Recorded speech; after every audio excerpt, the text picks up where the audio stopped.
All right, Calc 2 students, we're back again. This time we're going up to the next section, section 11.9, looking at functions as power series. So we saw last time we introduced a variable. We could, when the infinite series converges, we get a function. May or may not know what function that is. I want to look at another one that is a geometric series, so we know what function it is, and then we can play some games with it to get other functions from it. So I want to look at, this is kind of the simplest power series you could get, the sum n equals 0 to infinity of x to the n. Okay. Write out a few terms. When n is 0, x to the 0 is 1, n is 1, we get x, n is 2, we get x squared, n is 3, we get x cubed, etc. So the sum of all the powers of x. So notice this is geometric with a0 equal to 1. First term equal to 1. It's a power series centered at 0. My a for center is 0. Okay. And then my ratio is x. Okay. And so this converges for absolute value of x less than 1. It diverges for absolute value of x greater than or equal to 1, right? That's the geometric series test. If your ratio is less than 1 in absolute value, you get convergence. Ratio is greater than or equal to 1, you get divergence. And when it converges,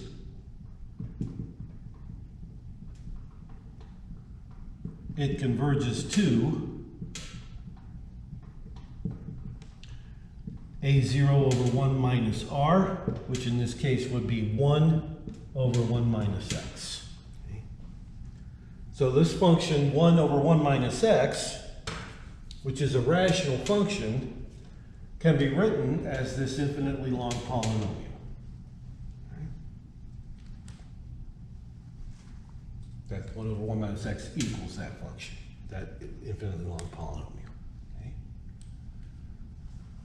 All right, now once we get one function, we can play a whole bunch of games with that. We can multiply with some constants. Let me show you. One thing we could do is replace x with a multiple.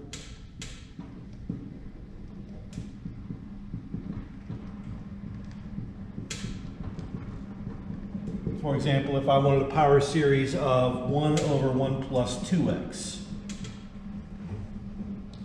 Well, 1 over 1 plus 2x is 1 over 1 minus negative 2x. So what if I came up here and replaced the x here with a negative 2x?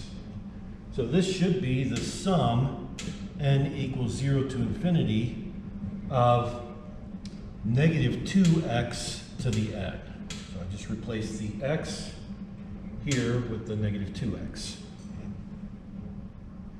Now, if you met this series on the street, you'd probably look like this, negative 2 to the n, x to the n.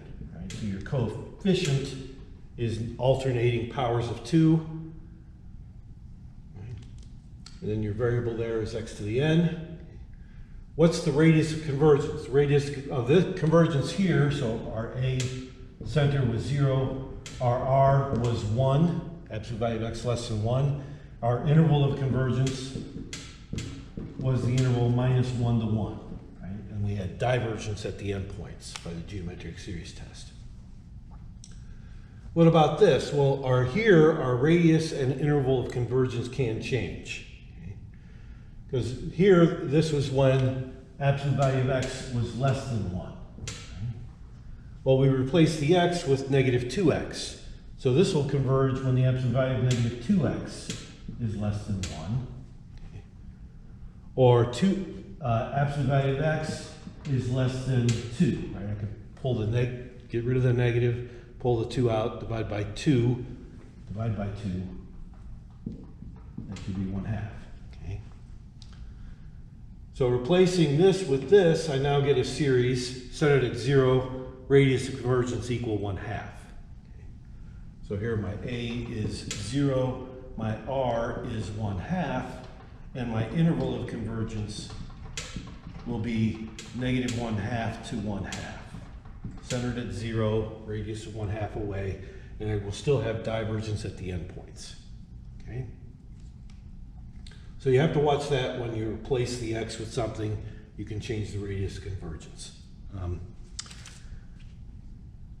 Let me show you another one. What if I have 1 over 2 minus x?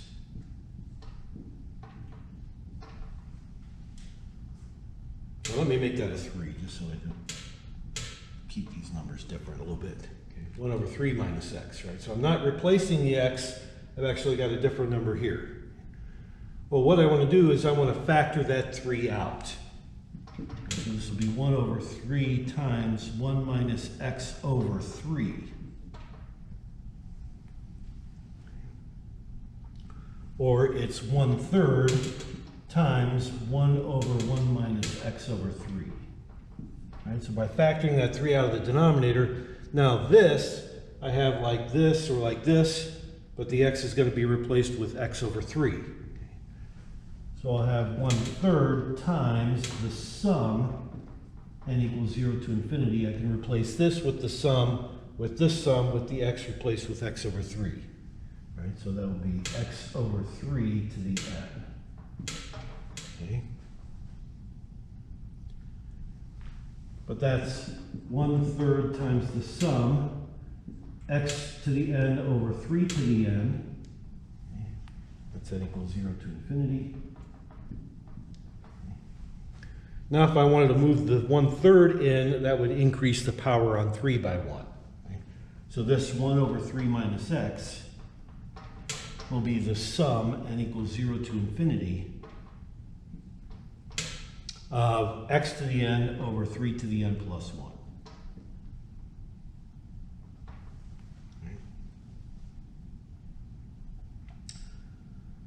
What's its interval of convergence, radius of convergence? Well, what we did, we replaced the x with x over 3.